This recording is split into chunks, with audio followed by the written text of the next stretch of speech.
നമസ്കാരം, Tirurangadi today news അപ്ഡേറ്റിലേക്ക് സ്വാഗതം. വീടിന്റെ മുറ്റം മനോഹരമാക്കാൻ തിരഞ്ഞെടുക്കുന്ന സ്റ്റോൺസ് ഏറ്റവും ക്വാളിറ്റിയുള്ളത് വേണം. ഏറ്റവും അഫോർഡബിൾ പ്രൈസിൽ ഏറ്റവും ബെസ്റ്റ് ഡെസ്റ്റിനേഷനിൽ നിന്നും. ഫ്ലോറിംഗിൽ ഏറ്റവും best Pasco paving and euro tiles. നിർമ്മാണത്തിലെ സമാനതകളില്ലാത്ത ക്വാളിറ്റി, വിദഗ്ധരായ തൊഴിലാളികളും ഇൻസ്റ്റലേഷനിലെ കൃത്യതയും, കുറഞ്ഞ ചെലവിൽ വീട് നിർമ്മിക്കാൻ ആവശ്യമായ ലോക്ക് ബ്രിക്സിന്റെയും ഹോളോ ബ്രിക്സ്, AAC ബ്ലോക്സ്, ജാളികൾ എന്നിവയുടെയും ഗംഭീര കളക്ഷൻ. ഇതെല്ലാം ഇത്രയും വിലക്കുറവിൽ. നിങ്ങളുടെ മുറ്റങ്ങൾക്ക് പാസ്കോയുടെ ഉറപ്പ്. പാസ്കോ. വാർത്തകൾ വിശദമായി. റാഞ്ചി ദേശീയ സ്കൂൾ കായികമേളയിൽ കേരളത്തെ പ്രതിനിധീകരിച്ച് പങ്കെടുക്കുന്ന ഡിസ്കസ് ത്രോ താരവും ചെട്ടിയാൻകിണർ ഹൈസ്കൂൾ വിദ്യാർത്ഥിയുമായ അനന്തു TK വിദ്യാലയത്തിന്റെ ആഭിമുഖ്യത്തിൽ യാത്രയപ്പവും ഉപഹാര സമർപ്പണവും നടത്തി. സംസ്ഥാന സ്കൂൾ കായികമേളയിൽ ഡിസ്കസ് ത്രോ മത്സരത്തിൽ വെള്ളി മെഡൽ നേടിയാണ് അനന്തു ദേശീയ കായികമേളയിലേക്ക് തിരഞ്ഞെടുക്കപ്പെട്ടത്. ചെട്ടിയാൻകിണർ ഗവൺമെൻറ് ഹൈസ്കൂൾ 8ാം ക്ലാസ് വിദ്യാർത്ഥിയായ അനന്തു ചെട്ടിയാൻകിണർ സ്കൂൾ സ്പോർട്സ് അക്കാദമിയിൽ ഡോക്ടർ മുഹമ്മദ് മുസ്തഫയുടെ കീഴിലാണ് പരിശീലനം നടത്തുന്നത്.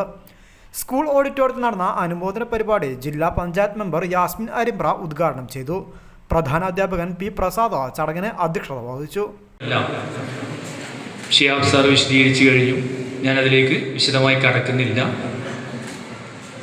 നമുക്കറിയാം, നമ്മുടെ സ്കൂളിൻ്റെ അഭിമാനമായ അനന്തു ജാർഖണ്ഡിൽ വെച്ച് നടക്കുന്ന ദേശീയ കായികമേളയിൽ കേരളത്തെ പ്രതിനിധീകരിച്ചുകൊണ്ട് പങ്കെടുക്കുകയാണ്. അനന്തുവിന് യാത്രാമംഗളങ്ങൾ നേരാനും ആശംസകൾ നേരാനും വേണ്ടിയാണ് നമ്മളിവിടെ കൂടിയിട്ടുള്ളത്. പ്രിയപ്പെട്ട അനന്തുവിന് ഹൃദയപൂർവ്വം ആശംസകൾ നേർന്നുകൊണ്ട് ഞാൻ എൻ്റെ അധ്യക്ഷ പ്രസംഗം അവസാനിപ്പിക്കുന്നു.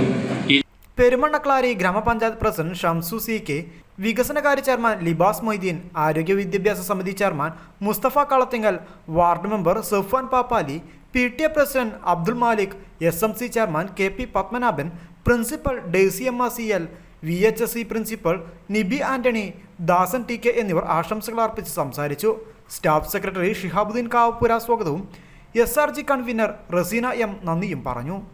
News desk, Tirur.